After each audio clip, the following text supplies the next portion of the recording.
2027 పుష్కరాల కంటే ముందే పోలవరం పూర్తి చేస్తున్నామన్నారు సీఎం చంద్రబాబు. రాష్ట్రానికి ఒకే రాజధాని అమరావతి అని స్పష్టం చేశారు. అమరావతి మద్దతు తెలపని వైసీపీది రాష్ట్ర ద్రోహమే అన్నారు. మతి భ్రమించి మావిగన్ పేరు తెరపైకి తెచ్చారని విమర్శించారు సీఎం చంద్రబాబు. మొన్నే మా రామానాయుడు గారు గట్టిగా పనిచేసి అనుకున్న సమయం కంటే ముందు డయాఫామ్ వాల్ పూర్తి చేశారు. ఈ రోజు మీ యొక్క తాడిపత్రిలో అనౌన్స్ చేస్తున్నాను, యాడికలు అనౌన్స్ చేస్తున్నాను. 2027 గోదావరి పుష్కరాల కంటే ముందు పోలవరాన్ని పూర్తి చేసి జాతికి అంకితం చేస్తాం. మొన్నటి వరకు 3 రాజధానులు 3 ముక్కలాట. ఎక్కడన్నా బయట పోయి అడిగితే మీ రాజధాని ఏదంటే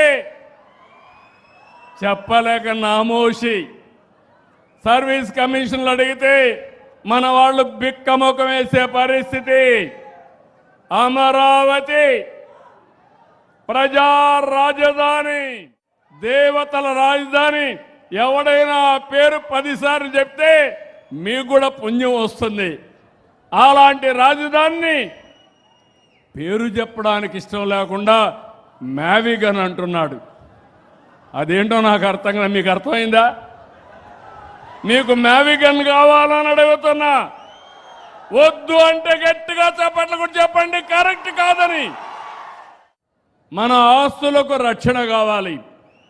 మన ఆడబిడ్డలు స్వేచ్ఛగా తిరగాలి. అవునా కాదా? ఒకప్పుడు మీరు తిరిగారా? 1924 బయట వచ్చారా? మీరు వచ్చారా అని మిమ్మల్ని అడుగుతున్నా. ఈరోజు నేను గ్యారంటీ ఇస్తున్నా, మా ఆడబిడ్డల జోలుకి ఎవరైనా వస్తే అదే చివరి రోజు. మీకు ఆ రోజు కావాలని కుట్రపూరితంగా దేవుని ప్రసాదం ఎక్కడికక్కడ కల్తీ నెయ్యితో తయారు చేసి దేవునికి కూడా ప్రతిష్ట పాలు తెచ్చే పరిస్థితికి వచ్చారు. ఇది చాలా దుర్మార్గం అని మీకు తెలియజేస్తున్నా. నేను వెంకటేశ్వర స్వామి భక్తుణ్ణి. గంజాయి ఉంటే మాత్రం ఎవరిని వదిలిపెట్టను, ఉతికి ఆరేస్తా. గంజాయి మాత్రం ఉండడానికి వీలు లేదు, డ్రగ్స్ ఉండడానికి వీలు లేదు. ఎవరైనా అలాంటి వాళ్ళు ఉంటే రాష్ట్రం వదిలిపెట్టి పారిపోవాలి తప్ప ఈ రాష్ట్రంలో ఉండే డ్రగ్స్ సేవించడానికి వీలు లేదని మరొక్కసారి హెచ్చరిస్తున్నా.